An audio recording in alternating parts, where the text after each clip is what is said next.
Hello and welcome back to Franklin Covey's On Leadership series. I'm Scott Miller and I serve as your weekly host and interviewer.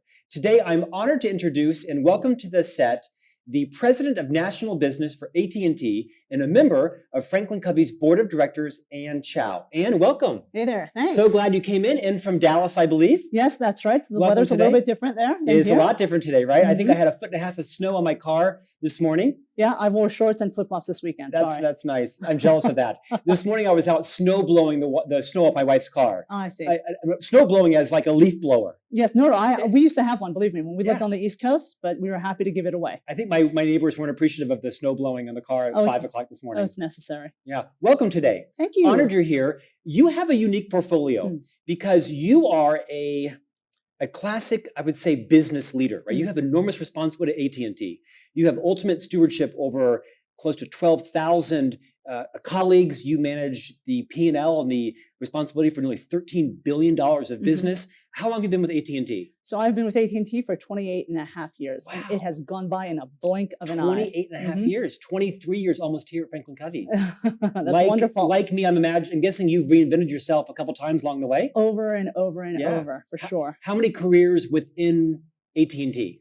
Well, one of the reasons why I actually have stayed at AT&T, I suspect it's very similar to why you stayed at Covey, is that it has always been changing. So it's never been boring. Yeah. So in those 28 and a half years, I've had 16 different jobs. Wow. So I'm on my 16th job and my 25th boss. Wow. So I can absolutely say that I'm a student of much of the content and much of the lessons that is portrayed up here on these amazing walls. Yeah, I can relate. I think Franklin Covey has probably undergone at least 3 or 4 significant maturations over the 2 decades I've been here. And certainly, what a great career we've had to be able to keep our career within one firm, but feel like we've been in multiple companies. For sure. That's right. Sure. I start most of these interviews with understanding the person's journey, because I think it's so valuable for our subscribers to know kind of how did you get from there to here. So spend a few minutes and walk us through what it's been like for you in your career. Yeah, sure, of course. So in order to understand my career, you've got to a little bit understand my backstory. Okay. So I'm actually a second-generation American. My parents immigrated to this country from Taiwan in the 60s. And so they drilled into my brother and I a passion for education. But they also wanted us to be holistic, comprehensive leaders, if you will. And so they had us do music and sports and all kinds of things. So I actually went to the Juilliard Pre-College School of Music while I was going through high school and junior high. Then I decided that was not for me anymore. So then I went to college and I have a bachelor's and master's degree in electrical engineering and an MBA. And I entered the workforce, technical, I would say first. In my first job at AT&T, which was out of business school. And from there, I knew almost immediately that I wanted a career in technology, but I wanted, this is going to sound a little cliche, but that I wanted a role and a path that involved a lot of people. You know, I wanted to make sure that I had an opportunity to influence people, work with people, collaborate with people. Which isn't typical for an engineer necessarily, is it? Yeah, no, it really isn't. And I was fortunate early on to have a series of different work assignments in the summers and in the winters, because my parents, of course, infused in us a huge work ethic. And so I realized that R&D was not the place for me. PhD, sadly, to my parents' chagrin, was also not the route for me. So that's why I chose business school, because it really gave me a very different frame of reference on business and also affirmed that I had a real passion for people. You kind of copped out. Yeah, I did cop out. I totally did cop out. I'm kidding. But, Now, you mentioned along the way that you did a stint at Juilliard, which means you've got some talent beyond just left brain engineering. Either you were a singer or an actress or an instrument player. What was the draw to Juilliard? Yeah, so I was a musician. I was a classical musician. I played classical piano. Wow. And so I went to Juilliard, which meant the schlep into New York City. We lived in New Jersey for 7 years. And it was a wonderful, highly disciplined experience is what I would say. So you said you played classical piano. Yeah. You didn't say you're playing it. No, in actuality, once I left that chapter of my life, which was after high school, I no longer play. And a lot of people find that odd. Here's really the reason why. I remember how good I once was, and I am no longer even close to that good. So I can't even stand myself. Yeah. Doesn't mean that I didn't make my kids play piano. I did. You did, and they still do? One of them does, yes. Yeah. You gave them permission to quit when they wanted to. Yeah, maybe not. They're not watching this. No, that's right. Yeah. And you also are a member of the Franklin Covey Board of Directors. I am. And so people like you that have strong executive Mm. careers, it's not unusual to have yourself on several boards. Yeah. How did you choose to join, of all the opportunities you could have, the board of directors for Franklin Covey? Yeah, so Franklin Covey was a great opportunity for me, and it is actually my great honor and privilege to be part of this board. The way that I selected it was I mean, it was very mutual, as life is. It's really all about relationships, Mhm. and so through another board member, I learned of the opportunity, got to meet you and Bob and the Mhm. rest of the management Right. team. Felt great chemistry in terms of leadership style. I am a person and a leader who believes that culture trumps everything. Mhm. And it was clear to me that this company is one that was built on not only its own culture, but built on ensuring that we do our great work to have great cultures all around That's us. And right. so Yeah. it couldn't be a more perfect match, at Yeah. least in my from my standpoint. Well, I think I agree, because Mhm. how great it is to have board members Yeah.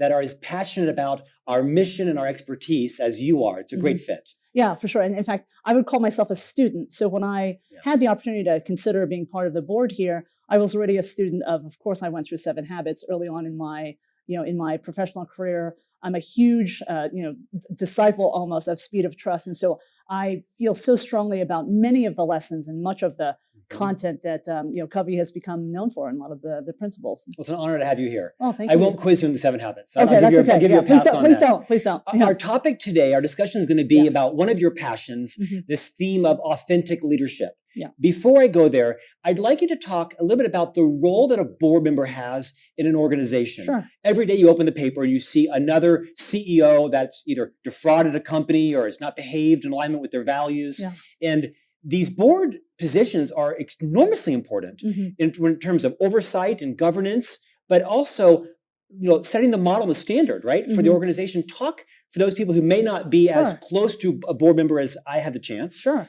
What's the role, and how serious do you take it, and what's the value? So the value in my mind is significant. I've served on numerous boards throughout my career, mostly nonprofit, as well as other organizations, and the role of the board is extremely strategic.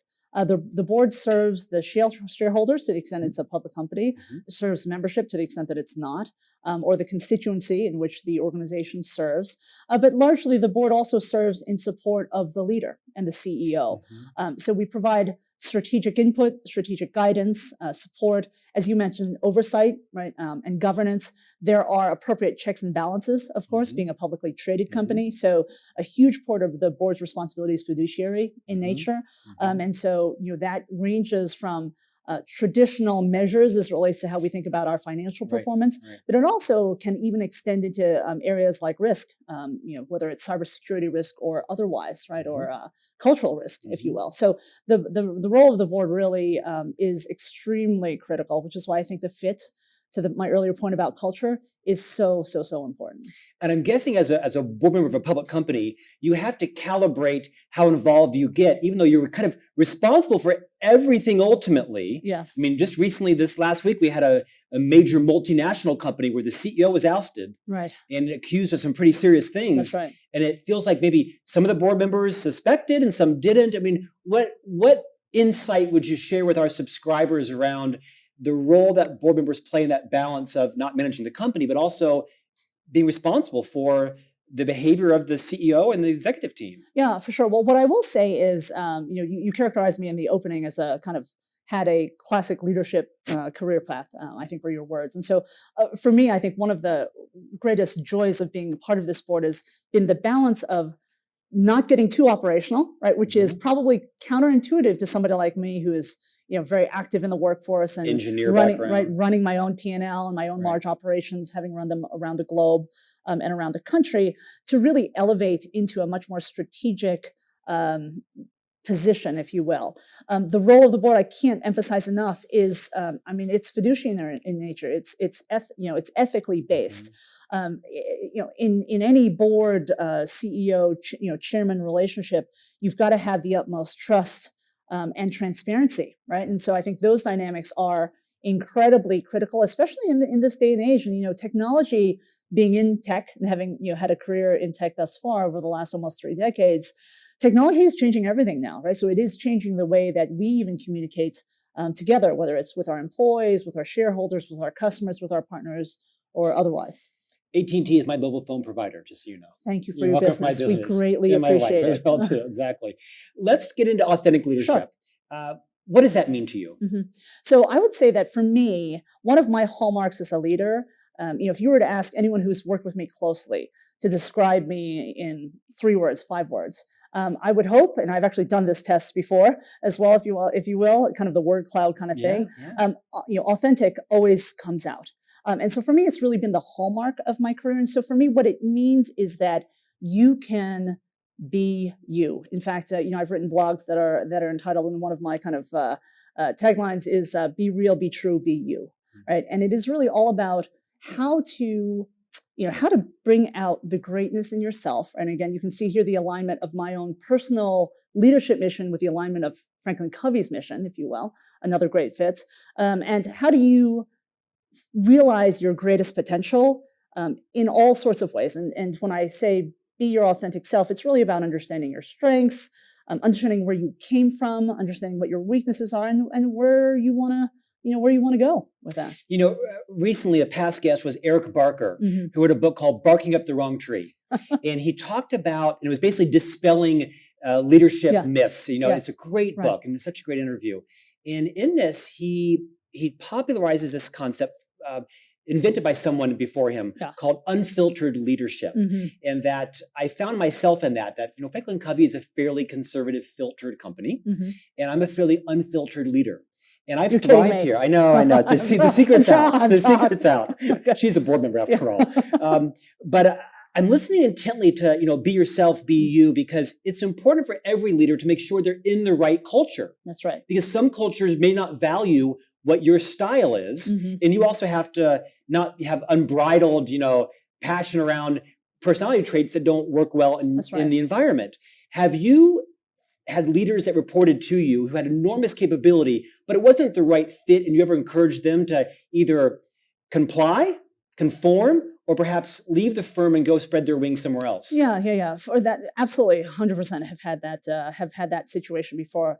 As we have thought about performance and performance management, we like to talk about a couple of different dimensions. There's the what you do, and then there's the how you do it, right? And I've run across many, many leaders, as I'm sure you have, that are excellent at the what. They're great executors, they're great operators, but perhaps they may leave a lot of broken glass. Perhaps they do it in a way that have people feeling really badly about the interactions. Has the CEO sit you down here to have a personal coaching session? No, this is not a performance review. This is not a coaching session, although it can be if you would like me to do that. So, so what I would say is that I run into leaders who may be really strong on one of those 2 dimensions. And for us, we're looking for those who can deliver on both, right? Which are those who can execute and deliver results, but do it in a way that embody character, integrity, collaboration, innovation, and saves the culture for the next project. Yeah, absolutely. But that said, I will tell you, Scott, that one of the things for me that I have always found is the hallmark of great leaders is that they themselves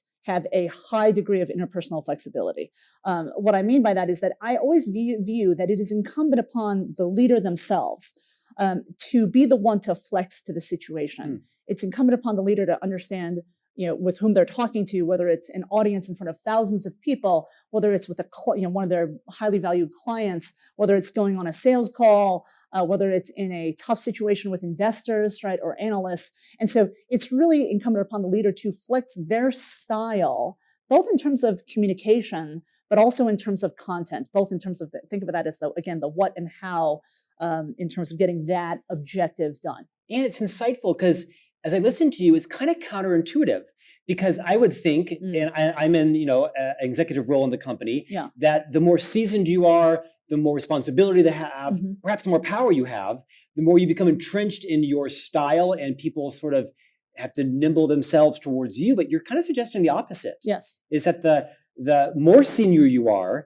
the more you have to meet your people where they are. That's your right. people meaning your clients or whatever. Right. It's That's great, right. Great advice. Yeah, no, it absolutely is. What I would tell you is that great leaders bring out the greatness in others. Sure. Right. And if you were to read my LinkedIn profile, which I do, I follow you. Yes, you have a large LinkedIn thank profile. You. Not as large as yours, but maybe this will help. I'll throw you a few followers. Thank you. I'm kidding. I'm grateful for every follower, and so is. Yes, as am I. Yeah. But great leaders help others find their own greatness, right? Yeah. Which means that you do have to meet people where they are so that you can help them figure out what is it that they want to accomplish, both in their professional lives and their personal life. I actually have this deep belief that you can't separate your life. One of the things that I talk about is that we have a misnomer about our personal life and our professional life, and that is not correct, because you have one life. This is a trend I see. Yeah. And executives increasingly saying, you have one life. You have have to one figure life, out how to balance it and work That's within right. it, but you can't separate them. That's right. And technology actually enables the blending of them, doesn't it? Thanks a lot. Yes, Yeah. I resemble that remark. Yeah. You should write a book. Yeah, You ever thought maybe, about it? yeah. I think there's a book. I mean, I know a thing about books. I can get you a publisher. Yeah. So secret now. The secret's going to be out. That is on my bucket list. Yeah, Yes. I'd love to help you with that. Oh, well, thank you. Yeah. Thank you. I aspire to be on these walls someday. Well, we'll build some more paneling and put you there. So back to authentic leadership. Yes. You have, I don't know, 8 or 10 kind of thoughts Sure. around that. 4 I picked out Sure. from a positioning paper you share with me. Yes. I'd love to pitch these 4 to you. Maybe give me 2 minutes on each, what these mean to you. So Certainly. around your passion around authentic leadership, one is you talk about a popular concept called building on your strengths. Dig deeper on that. Yeah. So, traditional, historic kind of Western company culture is, hey, performance review. In fact, just think about your reaction a moment ago. You're like, hey, is this a performance review about my performance, aka bad? Yeah. Right. That is really a misnomer, because what we each uniquely bring to our work environment, to our community environment, to our family and our friends is unique to us, which is our strengths. Right. And I think that in order to realize our fullest potential, to be our most authentic selves, we really have to have a lens of what are our strengths? What are the unique things that we diversely bring, to the marketplace, and embrace those and have those flourish and blossom. Now, that's not to say that you shouldn't go try new things. Sure. Right. I'm a perfect example of, hey, engineer turned salesperson, right? Something that I would never have thought in my path. But you've got to try new things so that you can continue to find where your strengths are. And be relevant. Absolutely. That's right. Yeah. Your second point is surrounding yourself with people who make you better. Yeah. Talk about that. Yep. So one of my mantras is that life is all about relationships, and we should seek and foster meaningful ones, right? And that is something that I have worked to live in every aspect of my life. And so this aspect of authentic leadership is really about, hey, look, we're going to run into people, right? Not all people are good, unfortunately. Not all people see our greatness. Not all people we may respect. Not all people we may trust, right? Some of these may be customers. Some of these may be partners. Some of these may be colleagues. We've got to figure out a way to work through that constructively. But when we have a choice and we can surround ourselves with what I would call our tribe, we want to do so with picking people who make us better, who challenge us in a way that's constructive, that is caring, right? That is with high character and integrity. And that's what we need to do. I'm guessing you're a prolific reader. I am. Because I'm getting concepts from books behind me and behind you that I see you synthesizing some of these greatest leadership principles and topics into your daily life, both as a wife and a mom and a daughter, but also as a business leader. Yeah, absolutely. And I will say, Scott, I don't mean this to be said with great, a huge amount of ego, but a lot of these are also just organically what I've come up with, right? Yeah. So in fact, I'm reading a book right now, which I will not necessarily name, that I'm reading it thinking, wow, these are things that I've done throughout my career, and here are they in written word, right? So that's actually incredibly validating, which also kind of fuels that bucket list item of, I want to be on the wall maybe someday. Maybe someday. Stand by for the book from Anne Chow, her publisher, to be announcing it soon. Agent Scott Miller. Next is to talk about feeding your curiosity. Talk about that. Yeah, for sure. So I think that, one of the things that, and this is something that I've actually drilled into my kids as a parent, but, an example that I'll use is, okay, if you happen to be on a conference call and in a meeting, you naturally tune out in certain parts. Except for with Bob. Except for with Bob. I'm checked in with the chairman. And I always listen to Bob too.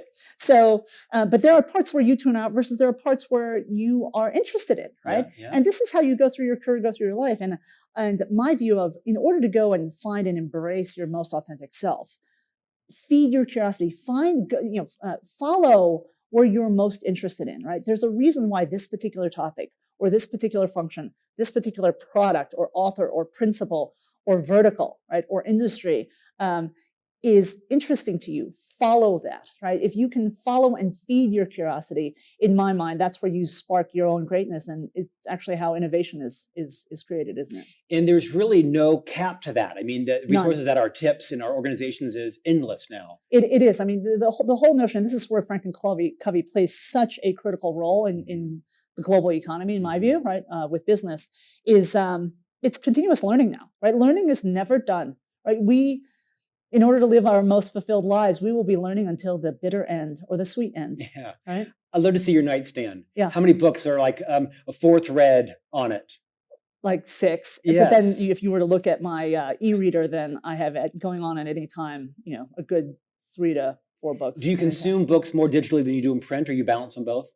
I balance them both. Yeah. I think for me, it's because I'm on the road so much. Yeah. I love the e-reader because I just don't like the weight of the books, but I still love the feel of a good. I still love the feel of a good. We're kind of the same generation or such. I know, a little bit. Agreed, Yeah. Last one. This one's interesting. Yeah. Your points around discovering your sort of authentic leadership style is having no ceiling. Mm-hmm. And you talk a little bit about pushing through your own uncertainty and fear and doubts.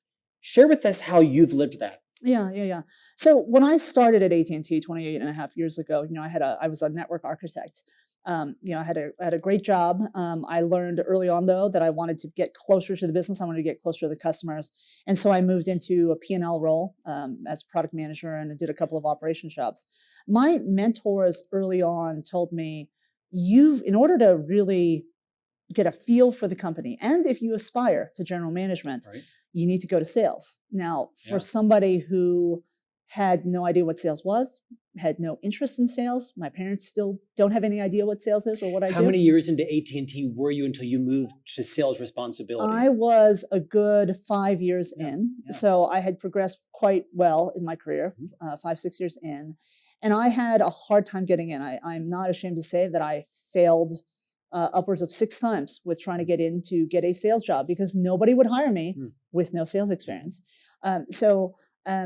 At that point, I was quite determined. It was a circuitous route. It was a kind of a curved route to get there, but ultimately through a set of different other assignments and finding someone who would ultimately take a risk on me. I was going to ask you, someone took a risk on you. Someone totally took a risk on me. And I found my professional passion, if you will, which has led me down this amazing career path. And so I am one who absolutely believes that there is no ceiling. There's nothing that you can't do if you are willing to put the work in, if you're willing to realize that there's not just one route to point A to point B. I'm proud to share with you that I'm the highest ranking woman of color in AT&T communications.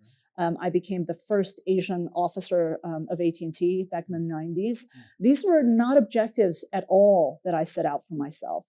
Had I looked back on it and said, hey, I want to go be that, I probably would have psyched myself out a little bit. But they were the result of a pretty purposeful career with a lot of wonderful leadership support and great experiences. But I would have thought that there was a ceiling, right? Until you got to go and break it and redefine it and become a trailblazer. I know you well enough to know that the pivot point that you experienced with someone taking a risk on you has undoubtedly permeated your own leadership style, taking risks on others. Yes. Can you think of, I'm ambushing you a bit, can you think of someone that you took a risk on and it didn't work out? And it didn't work out. Yes. We have a role within our organization called the chief of staff role. And it may not be as meaningful outside of the company. Inside of the company is extremely critical. It is a role that each executive has, right? And the person serves to help with governance, helps communications, really serves at the right hand of that particular executive. It's not an administrative role. It has administrative portions to it, does. Right? So each chief of staff executive pairing has a different mix, right? It's completely individualized. Cast of talent Right. I was one, and this woman actually came after me 3 times, right? I turned her down twice, and the third time she convinced me to do it, and it was a pivot point in my career positively. And so I've always viewed that role as super critical.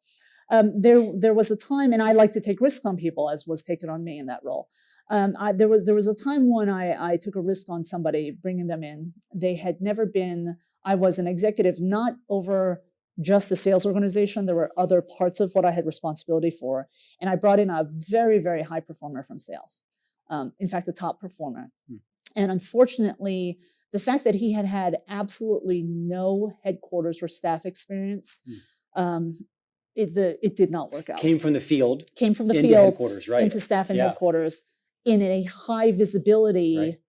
role fraught with politics, both good and Sure, good, both good sure. and bad, Yeah, right? right. Just organizational Yeah. dynamics, and was just ill-equipped to do that. And since that experience, I perhaps have a little bit over-indexed to wanting to make sure that that I'm much more thoughtful about giant functional leaps like that, right? I'd Mhm. rather see maybe two different kinds of roles, maybe not just one type of sales role, but maybe a sales support role before I would bring somebody into such a high risk Yeah, proposition yeah. like that. So I think it varies.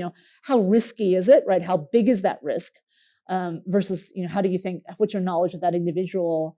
And of course, we want all of them to be successful, right? This is about finding their own greatness. After all, I find that sometimes, as I listen to your story, that Yeah. my overconfidence in someone's ability to Yes. rise to a higher level Yes, actually misserves them. yes, That I can transfer my own passion and vision of what they could do onto them, right. and through no fault of their own, it wasn't the right path for them. That's right. And sometimes that they end up failing or drowning, and I have responsibility for that. That's right. That they didn't fail them, I failed them because perhaps I led them to a role that wasn't right for them. Yeah, that is so true. And I think another one of my tenets around authentic leadership is make sure you know what success means to you, right? Mm. Whenever I enter a mentoring relationship, I always warn the person, hey, look, I'm going to be asking you way more questions than you're going to ask me. So if you think you're coming to me for answers, mine is not to give them to you. Mine is to help you find your path simply by getting to know you and supporting you and being a safe sounding board, right? And so what I say to people is, in this whole You should notion write of a book. Yeah. So in this path of making sure you know what success means to yourself, this varies, right? I mean, Scott, remember when we were back in our 20s, right? Yeah, vaguely, right? But success meant something very different to us then. Oh, right? definitely, Right? yeah. Then, you're kind of fortunate. Maybe you find a life partner, Mhm. okay? Yeah. Then success means something very different, right? Right. Then maybe you have a couple of kids, like in Right. my case, right? Yeah. Success means something different, right? Yeah. At this point in our careers, 20 some odd years in, Yeah. success means something very, very different. So I always tell young professionals to not, you want to have a plan, but don't over plan, because look at technology. Yeah. You cannot predict what the Right. world is going to look like, what business is going to look like in 5 years. What makes you think that you can predict what your career is going to look like, right? You've got to have some guiding tenets of what you're after, right? And this is the path to find your most authentic self and be your most authentic self. You mentioned, Anne, that you're one of the most senior leaders, the most senior female leader in AT&T Communications. Women of color. Women yes. of color, Yeah, right? Yeah. And one of the most senior women there as Yep, well. Yep. What have you experienced along the way? Yeah. As a female leader, Mm-hmm. good and bad? Yeah. So on the let's talk about the bad first. Okay. Then we can go to the good. So the bad is, we think about even just generationally, right? How business has evolved over these last 20 to 30 years. Again, the 90s. I was reminded the other day that the 90s was a long time ago. The 90s are like oldies now. Which The is 80s were the good years, I think. I'm with you. I'm a child of the 80s and the 90s. Right. So back in the 90s, if you will, gosh, I sound so old when I say this, but in the early days of doing business, I would say in the early part of my career, how I was treated was very much a function of being a young woman in the workforce, right? Whether that was with partners and Mhm. or otherwise. I don't think that it was intentional in many of the cases. It was not necessarily malicious, but there were biases that people had, right? I'll give you an example. One of my very first large team jobs was managing a large geographically spread out workforce that was responsible for operations of one of our service lines. And as a result, I was probably half the age of most of the employees in this. I remember doing a skip level session with a group of my technicians, and they said, we know you, we know your kind, you're Ivy League, whatever, whippersnapper, you're going to be gone in 6 months. Okay. And it was clear that they did not want to hear anything that I had to say, because they thought that I was in there for a check mark. I made a bet with them that I would be there years later. I was, by the way. And it was such an interesting journey on, hey, if I had been offended by those sets of comments, right, I would not have been able to be effective, right? But I think for me, in terms of how I have been treated, I always assume that the intent is innocent. Okay, so did you have that maturity at that age to discern that way? Yeah, you know what? For me, it was I don't think that I knew that I did. For me, it was more of I find great humor in many things. Probably have a very high degree of sarcasm, which you may have seen. And so as a result, I don't take things hugely personally. I just look at them as learning moments, if you will. And I also look at them as challenges, right? Hey, if this person has a bias about Chinese people, right? What can I do to help broaden their horizon, right? One of my I think this is one of my more recent blogs on LinkedIn is I called it Crazy Rich Awesome, right? Which is this kind of comes on the heels of Crazy Rich Asians. This movie in the book. It's amazing, right? Yeah. Hopefully she's read the trilogy. It's a trilogy. So she's read a couple of them. Okay, on her nightstand. Yeah. Okay. So, and one of the things I think Crazy is so Rich Awesome is your version? Yes, it's my blog. It's my blog. I'll make sure I read it. Yeah, is the fact that one of the great things about that movie is that it shows Asians in many different lights, different personalities, different roles. Yes, on a level of earnings that is way beyond most of us will ever see. But the point is that we saw Asians in a light that most people don't think of, right? And I think that's the beauty of diversity and inclusion, right? So I've run into situations like that throughout my career. Just run into barriers where I'll be doing business in a particular country and I'll be the highest ranking person, but I will be assumed to be the lowest ranking person, right? And be asked to go get the coffee or tea, right? Yeah. And so you have to roll with it, right? I mean, you got to remember what your mission is. You always got to keep the customer at the center of everything. And to the extent that you can share some learning moments, you should do that, in my mind. Now, to the good. I believe that we as a society, we as a country, we as a company, even there has been so much positive evolution as it relates to embracing of women and other communities, if you will, and recognizing that it is not our similarities that make us great, it is actually our differences, right? And when you think about America, right, this wonderful country we live in, and this is a little bit of the immigrant point of view in me here, is that America has been made who we are because of immigrants, right? We are all, outside of less than 2% of the population, we are all immigrants from some era, right? So it is the diversity of this country that creates its hope, that creates its platform. Okay, forget the book. Yeah, I'm seeing politics. Yeah, no. Sorry. Oh, that's a no. Senate. That's a Sorry, no. I interrupted you. Yeah. That's a absolute no. I can say that with great certainty. That's a no. Okay. But and I think this is really a model that when you look at some of the burgeoning leadership philosophy or thought or practice, diversity and inclusion is a strategic, right? It's a strategic differentiator. It's a strategic imperative, right? We are society now. None of us are one thing, right?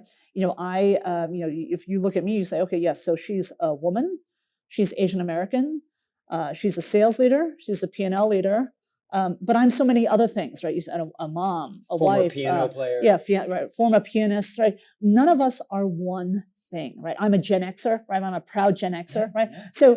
So this notion of trying to homogenize who we are, including career paths, right? Scott, to your earlier example of some of the mistakes that we make as leaders is, hey, we see that person here. Well, maybe that person doesn't see himself there, right? And we, of course, look at the world with our own lens, right? Which is always a big caveat disclaimer that I give people when I give them career advice, right? Is, hey, big caveat, this is purely from my lens, right? So you just need to know it's biased with my lens, right?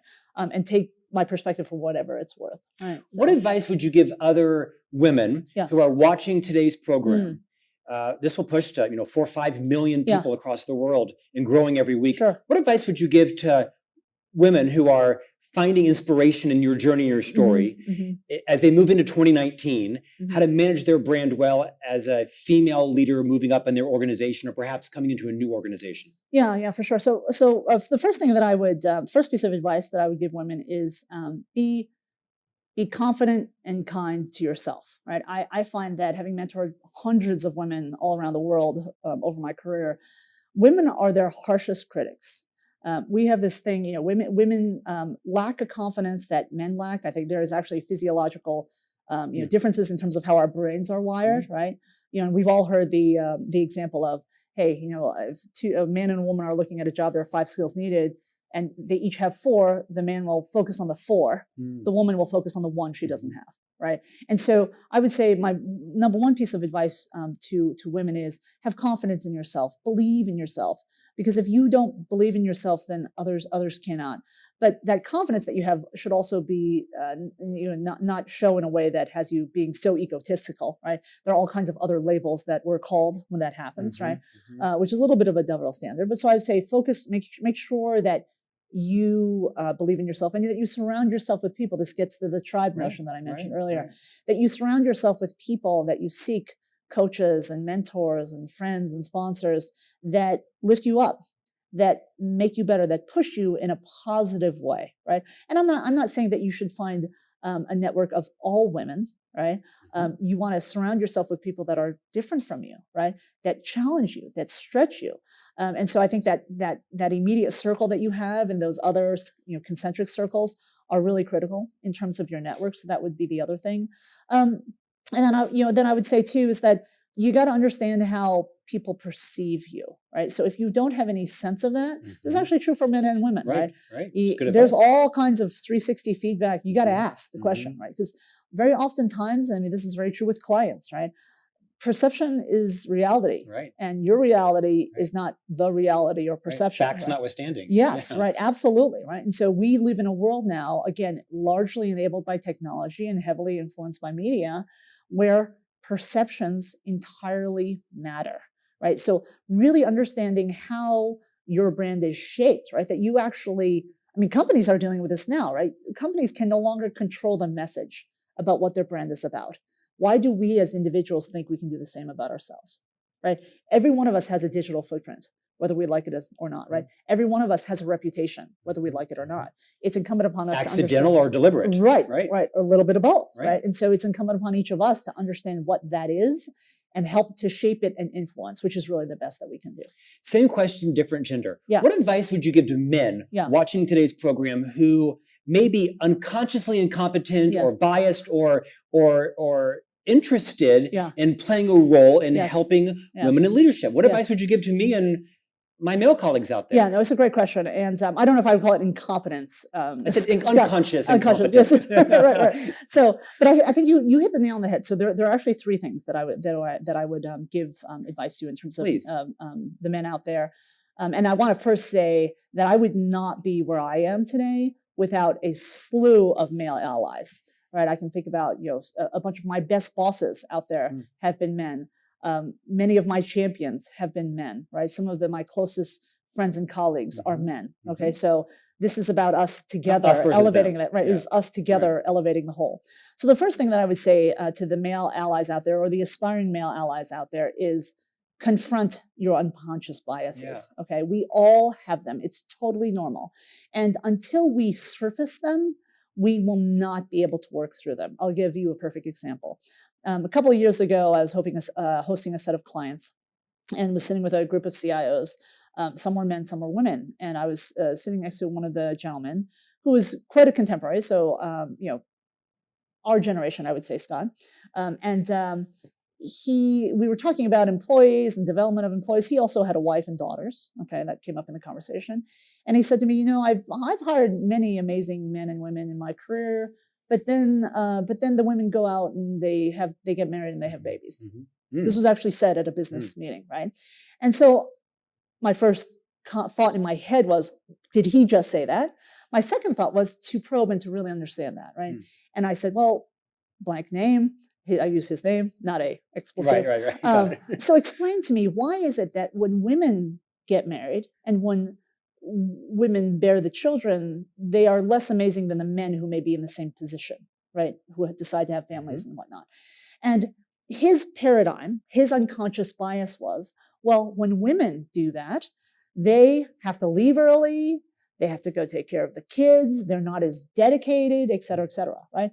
And I was quick to point out to him, well, again, I use his name. I said, well, do you not believe that part of the reason for that is that the women are actually telling you that's what they're doing, as opposed to the men who many of them have the same pressure, right? They just may not announce that the reason why they have to leave is to go to a soccer game, right? And so his unconscious bias was there was something in the dynamic, right, that he was seeing with his women employees that he felt differently than the men, right?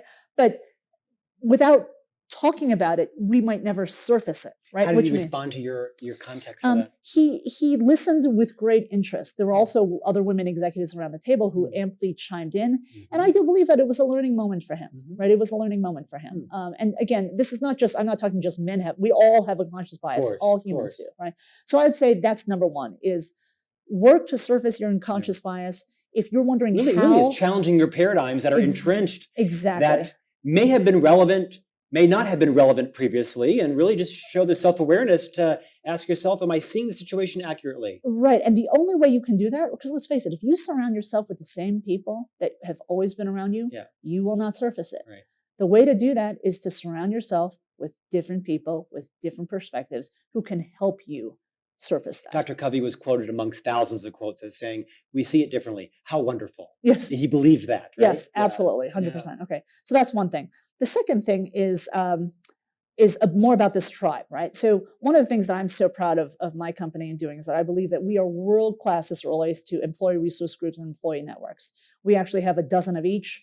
They are organized around many different constituents. There are several different groups around women, the women of AT&T. I'm the executive sponsor of the Women of Business, as an example. I'm the executive sponsor of the Asia-Pac Women's Organization. We have groups focused on the veterans, on the native population, et cetera. Okay, so I think it's important for any leader to support those communities and to support the gathering, if you will, of that tribe and that constituent group, right? If organizations don't exist, work to enable them. If they already exist, join them. I mean, this is one of the greatest misnomers is, hey, a women's organization, you have to be a woman. Oh, for heaven's sake, no, right? I've mentored many men who say the best mentoring they've ever gotten have been through our women's networks, right? And so this gets to broadening your perspective and broadening your network beyond that which your normal it also activities speaks to your earlier point around, looking at the ceilings that you're creating for yourself. Yes, that's right. Yeah, I see lots of ties back to your congruence on your own thoughts around authentic leadership. Yes, for sure. Are you putting some own ceilings in that don't really exist? Yes, for sure. I was I was fortunate enough to be able to be invited to one of my longtime clients, lovely CEO, and he wanted his organization was just starting a women's network, and he wanted to find somebody who was very passionate about this topic, and so he and I had have a great relationship over the years. So I went and spoke to them about it, right? And his role as the champion of that women's network is priceless, right? Because that group of women knows, right, as well as the male allies, right, and they have men who are part of that organization as part of their grassroots movement. They know that the CEO is committed to this. He knows that it's a great opportunity. He knows that there's a need, and they're going to continue to do great things, right? So every organization has that opportunity, whether it's to structurally organize or informally organize. And if they don't, think of creating it. Yes, think of creating it, right? Yeah. If there's the need, I mean, I'll speak to all the women out there. If your organization lacks this, start it, right? You only need a couple of people to start it, right? Yeah. And with technology these days, again, you can create a community that's global in nature, and it will go, right? Find a couple of sponsors, which I know you can find, and it'll go. Then the third and last thing that I would say to the male allies out there would be, and this is a little bit tactical, but I want to get tactical and less ethereal about this, is right. So I've already said, focus on yourself, focus on the community, and then I would ask a call to action for every gentleman out there who wants to be a very, very proactive male ally. Sponsor 2 more women. Use each of your hands, reach aside, reach back, reach forward, and pull a couple women up. So think about your hiring slates. The next job that you go look for and you put together a candidate slate, how many women are on there? If there are none, or if there are less than 50%, ask yourself why. Put some women's names on there that maybe are not quite ready now, but you think they could be ready, and commit to supporting their careers, right? Personally and professionally.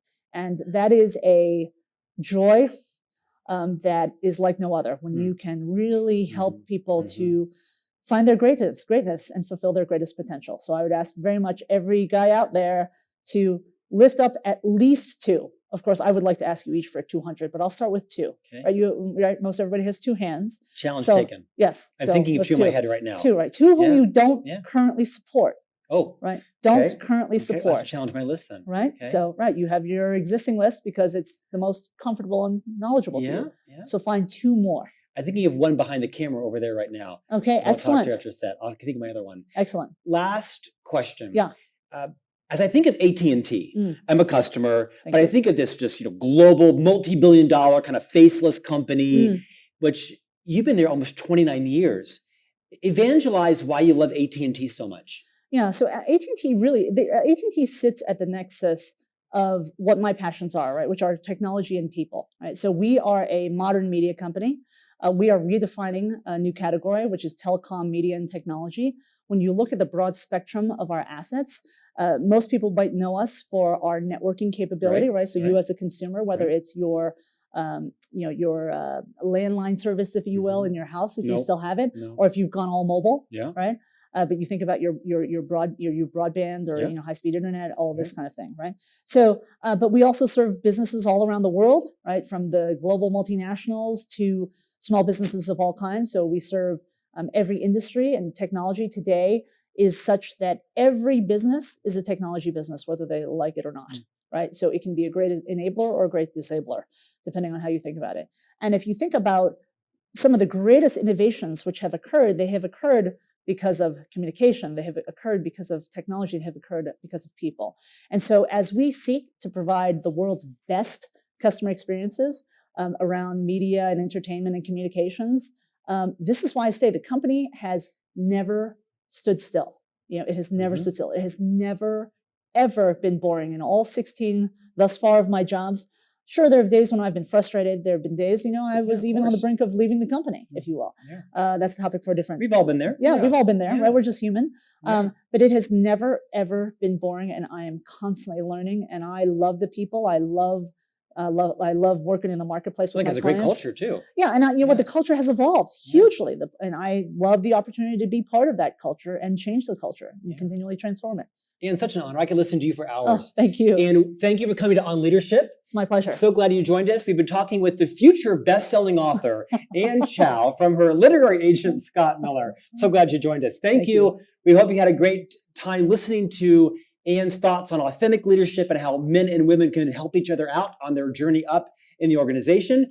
And if you're interested, make sure you subscribe to this On Leadership newsletter, the fastest growing and now largest leadership newsletter in the world, by visiting franklincovey.com. It comes out every Tuesday, complimentary via email. Sign up everybody in your organization. You also can consume it on every podcast channel as well. iTunes, at Franklin Covey. It's both consumable in email and on podcast. Hope you enjoyed our time today, and we'll see you next week back here on Leadership.